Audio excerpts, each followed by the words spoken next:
राजनीतिक मुद्दा पर यह मेरा दूसरा वीडियो है और इस वीडियो के माध्यम से मैं आप लोग के बीच एक प्रश्न रखूंगा कि क्या सिवान की जनता को हिना साहब को वोट देना चाहिए या नहीं देना चाहिए।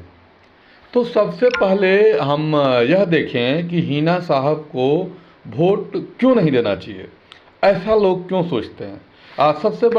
सबसे बड़ी बात यह है कि हम लोगों के बीच में हिंदू मुस्लिम धर्म के नाम पे जो हम लोग के मन में जहर बो दिया गया है, उस वजह से हिना साहब को वोट नहीं देना चाहिए ऐसा माना जाता है या ऐसा कहा जाता है। हमारी भी बहुत ज़्यादा राजनीतिक समझ नहीं है और न मैं बहुत ज़्यादा राजनीतिक वीडियो बनाया हूँ आज तक। तो मेरा यही मानना है कि लोग कहते हैं कि अगर हिना साहब आएंगी तो सिवान में पाकिस्तान जिंदाबाद हिंदुस्तान मुर्दाबाद के नारे लगेंगे। अगर हिना साहब आएंगी तो जिस समय डॉक्टर मोहम्मद शहाबुद्दीन के समय नरसंहार हुआ करता था, आए दिन लोगों से ज़मीन हड़प लिया जाता था, लोगों के मर्डर हो जाते थे, राजनीतिक रंजिश में बहुत कुछ हो जाता था सिवान में, ऐसा लोगों ने कहा है। मैंने देखा नहीं है, मैंने महसूस नहीं किया है क्योंकि मैं उस समय बहुत छोटा था, लगभग 5 या 6 में पढ़ता था। तो देखिए ये सब क्या है कि राजनीतिक बातें हैं, क्योंकि जहाँ तक मेरी समझ है, जहाँ तक मेरी सोच है, तो जो माले वाले हैं, माले पार्टी CPI-ML और जो राजद वाले हैं, राजद मतलब सिवान में राजद का मतलब एक समय था कि शहाबुद्दीन ही होते थे, राजद का मतलब शहाबुद्दीन।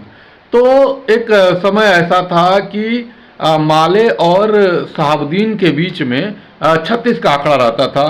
कहीं शहाबुद्दीन के पार्टी के लोग माले वालों का सफाया कर दिया करते थे, तो कभी माले वाले शहाबुद्दीन के लोगों का सफाया कर दिया करते थे। इनके बीच में 36 का आंकड़ा चलता था। लेकिन वहीं जब 2020 में गठबंधन की सरकार जब बनी, महागठबंधन की सरकार बनी, तो उसमें माले भी और राजद भी एक साथ मिलकर लड़ाई में आए, विधानसभा की लड़ाई में आए, और जिसमें जीरादेवी विधानसभा से बात करें तो अमरजीत कुशवाहा को टिकट दिया गया, जिसमें देखा जाए तो जो सभी प्रमुख राजद कार्यकर्ता थे, जो राजद के नेता थे, इन लोगों ने बढ़ चढ़ करके इसमें अमरजीत कुशवाहा को मदद किया, माले को मदद किया।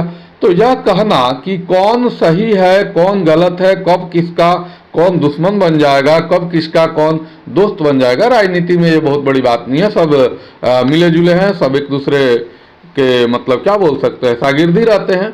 हम लोग को उलझाने के लिए इस तरह की बातें होती है कि माले अलग है, राजद अलग है, भाजपा अलग है, कांग्रेस अलग है, सभी एक ही हैं। अगर बड़े लेवल पे हम बात करें तो कोई भी पार्टी के जो भी नेता होते हैं बड़े बड़े, वो एक ही साथ बैठते हैं, एक ही साथ खाना खाते, एक ही साथ पार्टी करते, एक ही साथ एंजॉय करते। यहाँ तक कि हमको तो लगता है कि पार्टी टीवी में आकर के क्या एक दूसरे के बारे में बुराई करनी है, क्या बोलना, इसकी भी ये लोग पहले से प्लानिंग कर लेते हैं और जनता के सामने ये लोग लड़ते भी हैं। तो इस तरह की बातें कि पाकिस्तान जिंदाबाद या हिंदुस्तान मुर्दाबाद के जो नारे लगेंगे हिना साहब के आने के बाद, इस तरह की बातें कौन करता है। तो इस तरह की बातें जाहिर सी बात है कि जो राजनीतिक लोग होंगे वही करेंगे, और जो राजनीतिक समझ रखते हैं या जिनको राजनीतिक लाभ लेना वो कहेंगे। और जहाँ तक मेरी समझ है कि शहाबुद्दीन के नाम के साथ विकास शब्द जुड़ा हुआ है सिवान का, क्योंकि सिवान में अगर उस समय अगर गरीबों की बात की जाए तो जब शहाबुद्दीन सांसद हुआ करते थे तो उस समय गरीबों को जो प्राइवेट हॉस्पिटल होते थे, प्राइवेट डॉक्टर्स होते थे, उनकी फीस काफ़ी ज़्यादा होती थी, वे काफ़ी मनमानी करते थे। तो शहाबुद्दीन के सलाह कहिए, डर कहिए या भय कहिए, लोग 50 रुपये फीस लेते थे, जहाँ तक लोग हमको बताते हैं। और दूसरी चीज़ ये है कि सिवान में अगर दयानंद आयुर्वेदिक मेडिकल कॉलेज की स्थापना की बात हो, या सिवान इंजीनियरिंग कॉलेज की बात हो, या सिवान राजेंद्र स्टेडियम की बात हो, मतलब अनगिनत चीज़ें, खेल के क्षेत्र में भी अगर विकास करने का काम अगर किसी ने किया है तो डॉक्टर मोहम्मद शहाबुद्दीन के द्वारा किया गया है, और उनको विकास पुरुष भी कहा जाता था। और हमको लगता है कि पूरे इंडिया में शहाबुद्दीन ही एक ऐसे शख्स थे, एक ऐसे सांसद थे जिन्होंने अपने सांसद निधि का पूरा पैसा इस्तेमाल किया हुआ था अपने विकास कार्यों में। तो यह जो बात करते हैं कि अगर हिना साहब जो हैं अगर सिवान से सीट जीत जाएंगी तो मुस्लिमों का दबदबा हो जाएगा, मुस्लिम जो है हिंदुओं का नरसंहार करने लगेंगे, ये बातें हमको तो कहीं से कहीं पचती नहीं है। ऐसा कुछ है नहीं।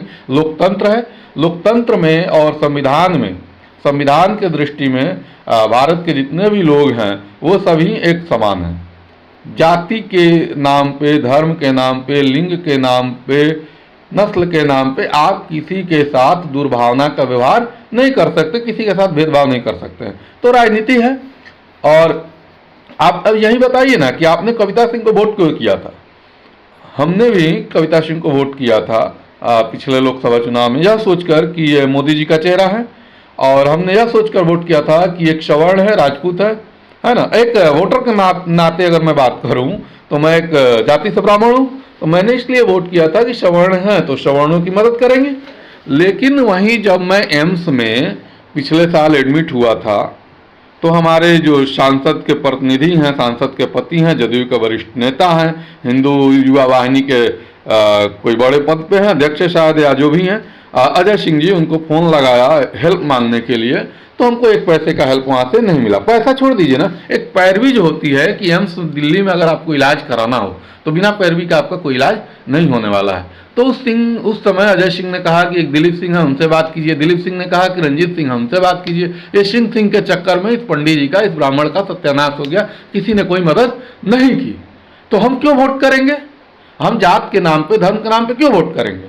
तो अगर हिना साहब अगर कहती हैं कि अगर हमको सारा रंग पसंद है, अगर कोई पार्टी नहीं भी टिकट देती है, तो अगर राजद वाले उनको टिकट नहीं देते तो क्या मैटर है, नहीं मैटर, वो तो उनका अलग मैटर है ना। कि उन लोगों के बीच में आखिर साहबुद्दीन के मरने के बाद इन लोगों के बीच में क्या रंजिशें हुई, क्या दिक्कतें हुई, क्यों आपसी समझ और सामंजस्य खत्म हो गया, वो अलग चीज़ है। लेकिन अगर 3 बार राजद के टिकट से चुनाव अगर हार गई हैं हिना शाह, तो ये भी लोग कहते हैं कि 3 बार तो हार चुकी है तो उनको टिकट कैसे मिलेगा? ठीक है, नहीं मिलेगा। तो अगर आपको लगता है कि अगर ये इनके आने से अगर विकास होगा, क्योंकि इनके पति ने उस समय सीवान का विकास किया, दूसरी पहलू ये थी कि उस समय लोगों का कहना है कि बहुत नरसंहार हुए, बहुत सारी चीज़ें हुई जो नहीं होनी चाहिए थी। हिंदुओं को मारा पीटा गया, डरवा धमकाया गया। एक बाहुबली के रूप में वो फेमस थे, उनका पाकिस्तान से संबंध था, उनका लश्कर तोयबा से संबंध था, बहुत सारी चीज़ें थी, बहुत सारी चीज़ें हम कहे हैं।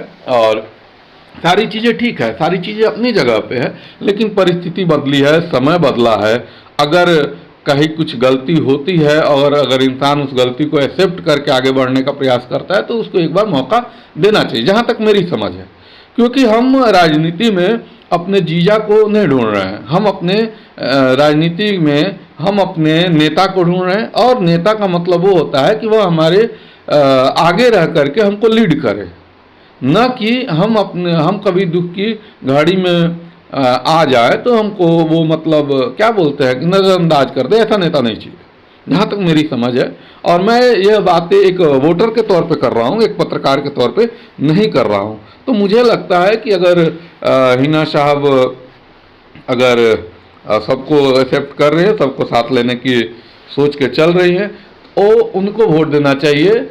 और हिना साहब को भी यह सोच के आगे अगर जीत जाती तो यह सोच कर काम करना चाहिए कि हिंदू मुस्लिम कुछ भी नहीं करना है, हमको हमारी सिवान की जनता प्यारी है और सिवान की जनता का सपोर्ट हमको मरते दम तक करना चाहिए। अगर उनको अपना राजनीतिक कैरियर आगे भविष्य में बचाए रखना है तो, नहीं तो फिर जाति धर्म करते रहिए, एक दूसरे से लड़ते रहिए और बाकी धर्म और जाति के नाम पे वोट मांगते रहिए। ये तो सिवान में क्या पूरे बिहार की यही राजनीति है कि जाति धर्म के नाम पे लड़ाया जाएगा, वोट मांगा जाएगा, ना बिहार से बेरोजगारी जाएगी, ना बिहार से पलायन रुकेगा।